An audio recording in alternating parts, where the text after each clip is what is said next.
If you're thinking about buying your first house, you might be wondering about getting an inspection and/or an appraisal on the home you want to buy. You've heard you need them, but what exactly are they? How are they different? And how do you go about getting them? You might also be wondering who pays for them. Stay right here to get the answers to those questions. I'm Lillian Morrow with John L. Scott Real Estate in Puyallup, Washington. Thanks for watching. I'm trying to put out videos to help first-time buyers in the Puyallup-Tacoma area with questions they might have about buying a home.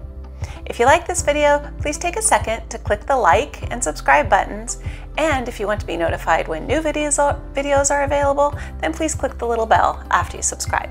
So, what is the difference between an inspection and an appraisal? They're both important in the purchase of a home, but they tell you different things. A home inspection looks at the condition of the home, and the appraisal will find the fair value of the home. But what exactly does that mean? Let's start with a home inspection. The purpose of a home inspection is for a buyer, or even sometimes a seller, to get an evaluation of the condition of the home and its systems from a licensed inspector. If you are buying a home, you'll want to know the condition of it and if there are things that need repair or replacement, especially if they are bigger, expensive projects. When you go to tour a home, you'll get a general feel for the home's condition, but an inspection takes it to the next level. You'll need to include an inspection contingency in your offer to buy the home, and that will detail the types of inspections that you can have and the deadlines for getting them done. If your offer is accepted, you will then have a specific number of days, as noted in the purchase and sale agreement, to have an inspection done on the home. In Washington, you can do the inspection yourself, or you can hire a licensed home inspector. You can't have someone like your dad or Uncle Joe that know a lot about houses to do it for you, unless maybe they're a licensed inspector.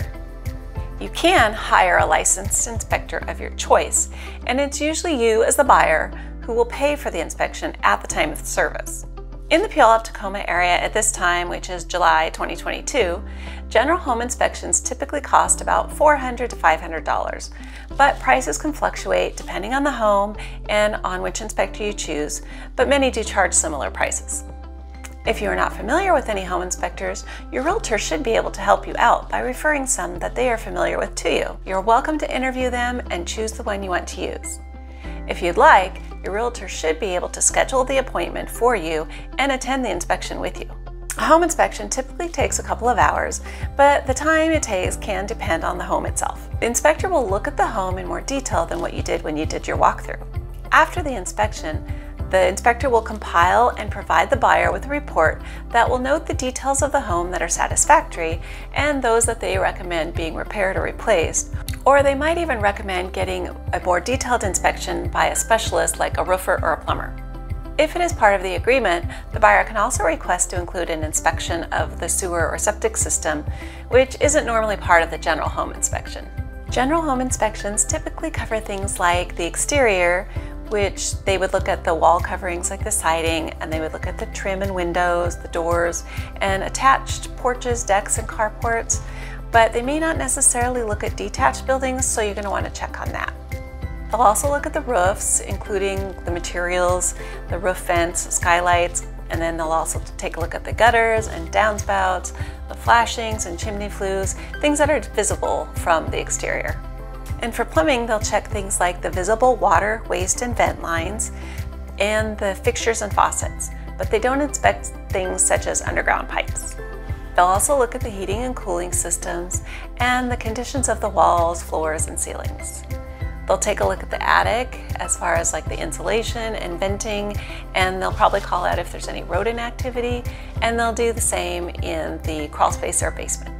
Most of the home inspection is visual, but they may do some moisture testing or test operation of things like faucets and the heating and cooling systems, and possibly appliances, like whether the stove or the dishwasher functions as it should.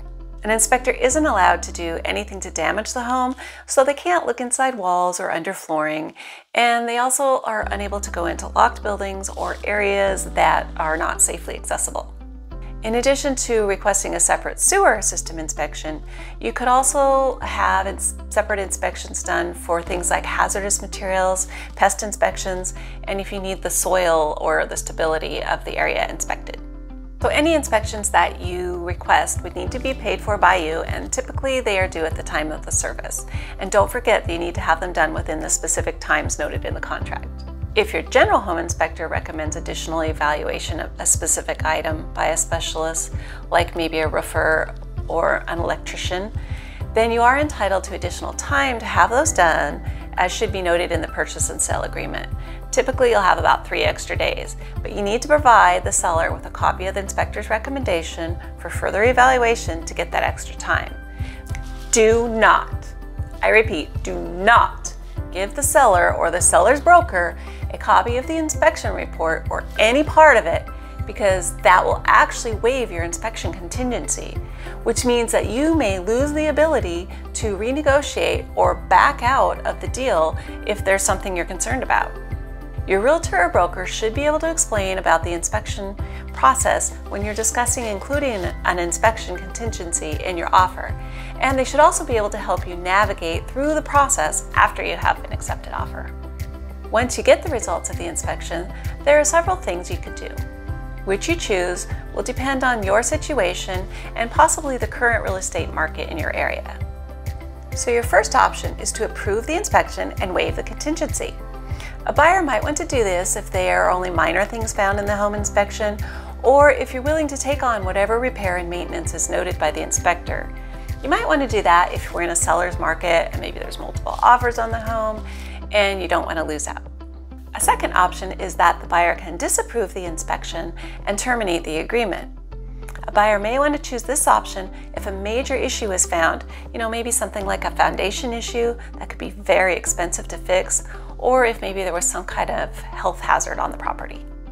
Per the inspection contingency, a buyer should be entitled to their earnest money back in this situation if everything is done within the time frames and communication requirements included in the purchase and sale agreement. A third option is to have additional inspections as recommended by the original inspector. For example, the general home inspector recommends having the roof evaluated by a specialist like a roofer. Another option that a buyer can do after the inspection is to propose repairs to the property or modifications to the agreement. This option would be used if a buyer wants the seller to repair something called out in the inspection report, or if they would like to request a credit or a price reduction due to an issue that was found. Don't forget, in Washington, there are strict rules about not supplying the inspection report or any part of it to the seller or their realtor or broker unless they specifically request it, and make sure you get any request in writing. A good realtor can help you properly request what you would like to do without waiving the inspection contingency by mistake by providing the wrong details to the seller. Now let's discuss what a home appraisal is. As I mentioned earlier, the purpose is to determine the fair value of a home. Unless you are paying cash for a home, an appraisal will usually be required by your lender, and it helps them to determine how much they are willing to lend you for a specific home, or if something needs to be corrected before they will provide a mortgage for the home. If you are paying cash for the home, an appraisal isn't required, but it may still be a good idea to get one to be sure that you know the true value of the home that you want to purchase and you don't unintentionally overpay for the home. In our area, when you will need a mortgage to buy a home, you will want to include a financing contingency in your offer. Part of that financing contingency will discuss the appraisal. Your lender will order the appraisal after they are notified of the accepted offer, and usually after the home inspection. They wait until after you get the home inspection because if you do decide not to go forward due to something that you found in the inspection, then the appraisal won't be necessary. Your lender should use an independent third party to perform the inspection, but they will usually have a list of appraisers that they like to work with.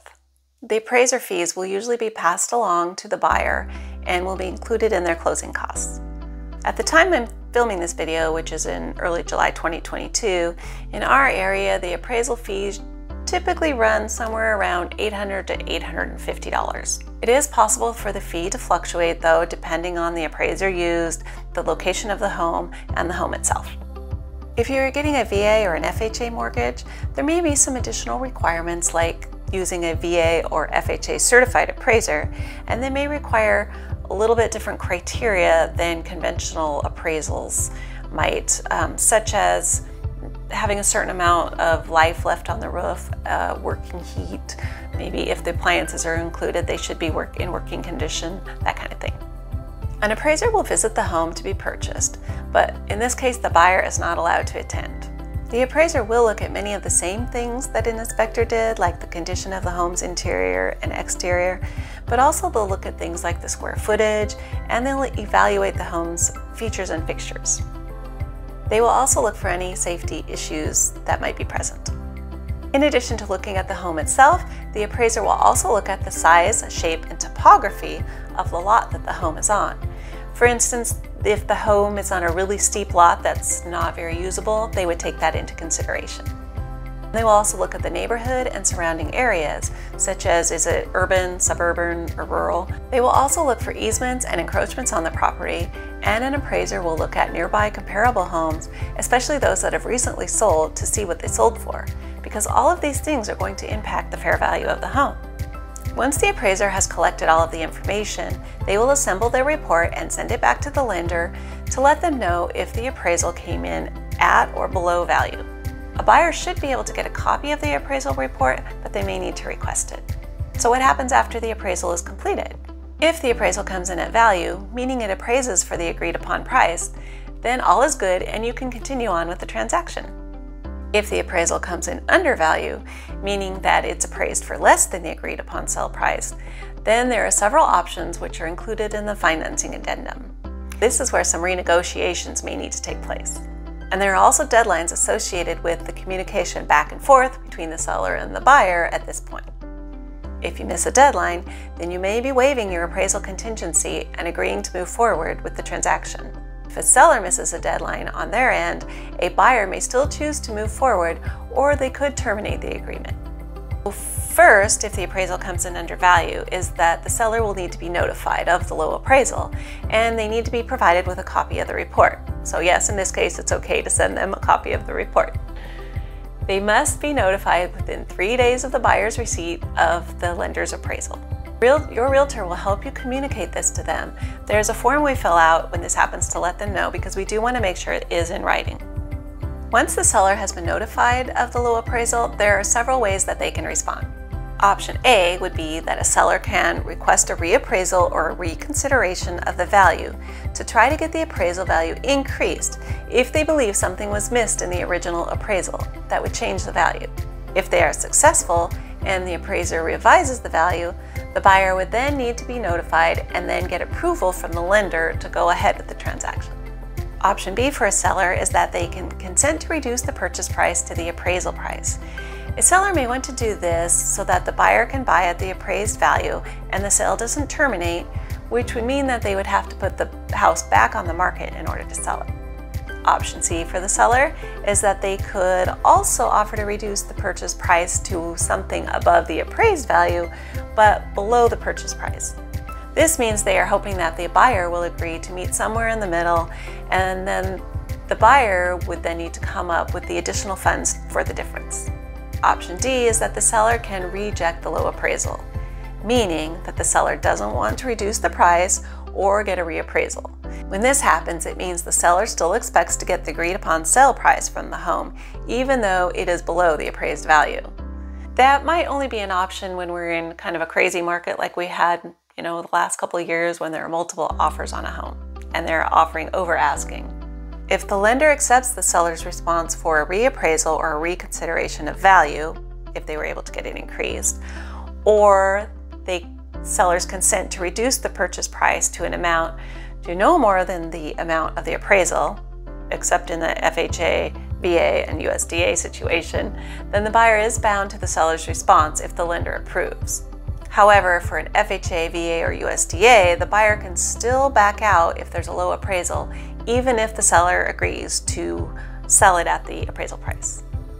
Once the buyer gets the seller's response, then it's their turn to respond back to the seller.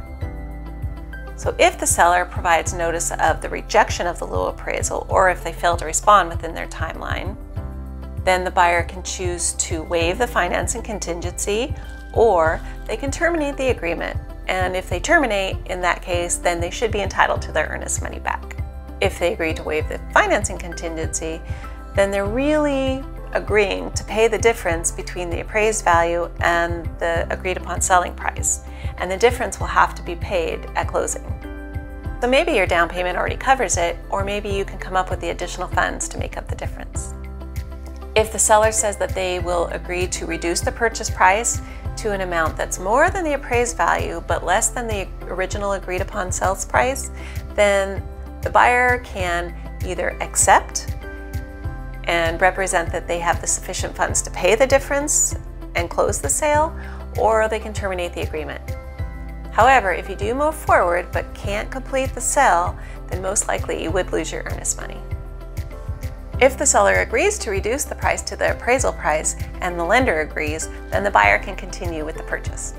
For FHA, VA, and USDA types of mortgages, the buyer isn't obligated to buy the home if the appraisal comes in low, even if the seller agrees to reduce the price to the appraisal value. So when an appraisal comes in low, you want to have a realtor on your side to help you through the steps involved to either terminate the agreement or to renegotiate to a new agreed upon price. Don't forget there are specific deadlines for responses during this period, and you want to be sure that you get the responses in on time, or you could accidentally waive the financing contingency. If that were to happen and the deal doesn't close, then you would most likely forfeit your earnest money to the seller. I hope this answers your questions on what an inspection and what an appraisal is and what the differences are between them. If not, feel free to drop a comment below or contact me with further questions. My contact details are in the video description below. As a first-time buyer, another topic you may want to understand better is earnest money. Take a look at the video noted here to learn more about that. Thanks, and see you next time.